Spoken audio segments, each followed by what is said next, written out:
Chen Ping langsung membuka kerak anggota keluarga Seng dan melihat bintik hitam yang sangat kecil di bagian belakang leher anggota keluarga Seng. Jika tidak diperhatikan dengan cermat, Anda tidak akan bisa melihatnya sama sekali. Ayo, Chen Ping menyedot telapak tangannya dengan lembut, dan melihat duri beracun setipis bulu sapi terbang keluar dari titik hitam. Mereka ditusuk duri beracun, jadi mereka berhalusinasi. Itu bukan karena susunan ilusi. Sekarang kamu bisa menyedot duri beracun dari tubuh mereka. Chen Ping berkata pada Seng Busi. Seng Busi memandangi duri beracun setipis bulu sapi di tangan Chen Ping, matanya penuh dengan keterkejutan. Chen Ping benar-benar bisa mendeteksi sengatan sekecil itu. Segera, Seng Busi dan Tetua Agung menyedot semua sengatan dari keluarga Seng. Saat ini, semua orang mengagumi Chen Ping. Kalian semua ikuti aku dan jangan berjalan sembarangan. Tumbuhan dan hewan di sini semuanya bermutasi karena energi peri mereka, membuat mereka sulit untuk dihadapi. Chen Ping mengingatkan semuanya. Dengarkan Tuan Chen, tidak ada seorang pun yang diizinkan bergerak dalam kekacauan. Seng Busi berteriak pada semua orang di keluarga Seng. Di bawah kepemimpinan Chen Ping, semua orang berjalan ke kaki gunung. Namun, Anda dapat melihat puncak gunung dari kejauhan, namun saat Anda mendekat, Anda menemukan bahwa puncak gunung tersebut telah menghilang. Tuan Chen, pasti ada lingkaran sihir di sini. Apakah ini penipuan? Puncak gunung setinggi itu telah menghilang. Seng Busi bertanya dengan bingung. Tuan, ini tidak sesederhana menutup-nutupi, itu mungkin beberapa formasi hantu. Tetua yang hebat itu membalas. Keduanya memandang Chen Ping, lagi pula, mereka tidak yakin dengan tebakan mereka dan hanya bisa menunggu sampai Chen Ping mengatakannya. Jika bukan karena Chen Ping di sepanjang jalan, bahkan jika mereka merusak formasi, mereka tetap tidak akan tahu berapa banyak kerugian yang akan mereka alami. Ini bukan tipuan buta, juga bukan formasi hantu. Alasan kenapa kita tidak bisa melihat puncak gunung adalah karena kita sudah berjalan ke puncak gunung. Setelah Chen Ping selesai berbicara, dia melambaikan telapak tangannya dengan ringan, dan badai tiba-tiba meledak di tempat kabut peri terselubung di depannya. Kabut peri terhempas, tetapi semua orang menyadari bahwa mereka sudah setengah jalan mendaki gunung. Yang lebih mengejutkan mereka adalah di tengah gunung, muncul tanah datar yang luas. Ada beberapa bangunan di sini. Bangunan-bangunan ini sekilas bukan milik dunia surga dan manusia. Meskipun bangunan ini sudah tua, namun tetap memancarkan kemegahan, momentum. Di atas gedung-gedung ini, ada awan keberuntungan berwarna-warni yang mengambang, dan roh peri terus-menerus bertahan. Ini, kenapa ada bangunan di sini? Apakah masih ada orang yang tinggal di sini setelah perang antara dewa dan iblis? Apakah ini sekte Xianjia yang asli? Meski bangunannya terlihat tua dan tidak terlalu besar, namun tetap bergaya rumah peri. Semua orang di keluarga Seng melihat bangunan yang tiba-tiba muncul di depan mereka dan merasa sangat terkejut. Seng Busi dan Tetua Agung juga tercengang, dengan ekspresi luar biasa di mata mereka. Chen Ping juga merasa luar biasa. Chen Ping tidak datang lebih dulu. Bagaimana bisa sebuah sekte muncul di medan perang para dewa dan iblis ini?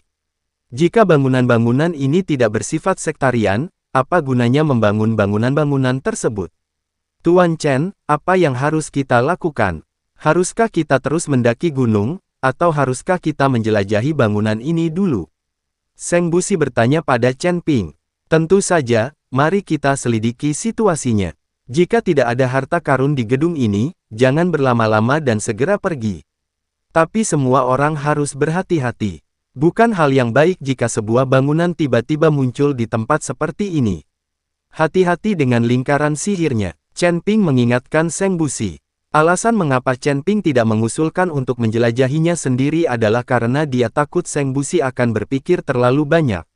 Meskipun Seng Busi berkata bahwa semua harta itu harus diberikan kepada dirinya sendiri, Chen Ping tidak mungkin menelan semuanya untuk dirinya sendiri, itu terlalu tidak masuk akal. Oke, saya akan mengikuti sesepuh agung dan masing-masing membawa beberapa anggota suku. Seng Busi mengangguk, lalu berkata kepada Seng Jiahui dan Seng Jiayue, kalian berdua, diamlah dan jangan lari-lari. Kalian harus menunggu kami keluar. Seng Busi tidak membiarkan Seng Jiahui dan Seng Jiayue bersama karena dia takut ada bahaya di dalam gedung. Tuan, kami akan menemanimu, kata Huo Feng. Dia ingin mengikuti Baiqian dan Chen Ping ke dalam gedung untuk mencegah bahaya, sehingga mereka dapat membantu. Tidak, kamu tetap di luar saja. Jika ada bahaya, jagalah bagian dalam dan luar tetap bersama. Chen Ping berkata pada Huo Feng. Melihat Chen Ping menolak untuk mengikuti, Huo Feng hanya bisa menganggukkan kepalanya. Chen Ping langsung memilih sebuah bangunan dan masuk, sementara Seng Busi dan Tetua Agung membawa orang-orang untuk mencari gedung lain. Semua orang gugup dan bersemangat, takut dengan formasi mekanis apapun, tetapi juga bersemangat apakah mereka dapat menemukan harta karun itu. Setelah Chen Ping memasuki sebuah gedung, gelombang energi peri berfluktuasi, dan kehampaan bergetar. Kemudian mata Chen Ping berbinar, dan dia melihat area luas dari berbagai rumput peri mekar penuh, tumbuh sangat subur. Memang ada formasi di gedung ini. Aku benar-benar tidak tahu apa yang dipikirkan makhluk abadi ini. Tidak perlu melepas celana dan kentut. Chen Ping sedikit terdiam, dia tidak mengerti apa yang dilakukan makhluk abadi dengan membuat lingkaran sihir sebesar itu, dan ada juga lingkaran sihir di dalam lingkaran sihir. Tepat ketika Chen Ping bertanya-tanya, dia tiba-tiba merasakan gerakan aneh, dan kemudian telur makhluk roh itu keluar dengan sendirinya. Telur binatang roh ini adalah satu-satunya benda yang dapat keluar dari cincin penyimpanan dengan sendirinya tanpa kendali Chen Ping. Telur binatang roh itu melompat, memancarkan cahaya redup, dan terus-menerus menyerap energi peri. Tuan Chen, jika Anda memiliki energi abadi yang kuat, mengapa Anda tidak berlatih lagi, jika tidak semua energi abadi akan terbuang sia-sia? Ziyan berkata pada Chen Ping dalam pikirannya. Memang, tempat ini jauh lebih baik daripada peri milikku. Chen Ping memandangi cincau yang tak terbatas dan sangat emosional. Merasakan energi abadi yang melimpah, Chen Ping tidak bisa menahan diri untuk tidak duduk bersila dan mulai menyerapnya dengan gila-gilaan. Telur makhluk roh juga menyerap energi peri itu sendiri. Saat Chen Ping sedang berlatih, Huo Feng dan yang lainnya di luar terkejut saat mengetahui bahwa ketika Chen Ping dan yang lainnya masuk ke gedung-gedung itu telah menghilang secara misterius. Tuan, Huo Feng kaget dan berteriak cepat, tapi suaranya kosong dan tidak ada yang menjawab sama sekali. Apakah semua bangunan ini jebakan? Baiqian berkata dengan gugup. Mereka tidak memahami formasinya dan tidak tahu apakah bangunan ini adalah jebakan. Nona Seng, apakah ada lingkaran sihir di gedung ini? Baiqian bertanya pada Seng Jiahui. Seng Jiahui juga bingung saat ini, menggelengkan kepalanya dan berkata, saya tidak tahu, saya tidak menemukan lingkaran sihir sama sekali. Aku juga tidak menyadarinya. Apa yang sebenarnya terjadi? Seng Jiahui juga kehilangan kesabaran dan buru-buru berlari di tanah yang lembut itu, tetapi tidak ada bangunan seperti itu sama sekali.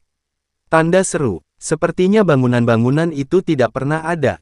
Tepat ketika Huo Feng dan yang lainnya merasa cemas, sekelompok orang dengan cepat mendatangi mereka. Orang-orang ini tidak lain adalah Qi Peijia dan Geng Tianming. Dalam perjalanannya, Geng Tianming kehilangan beberapa biksu.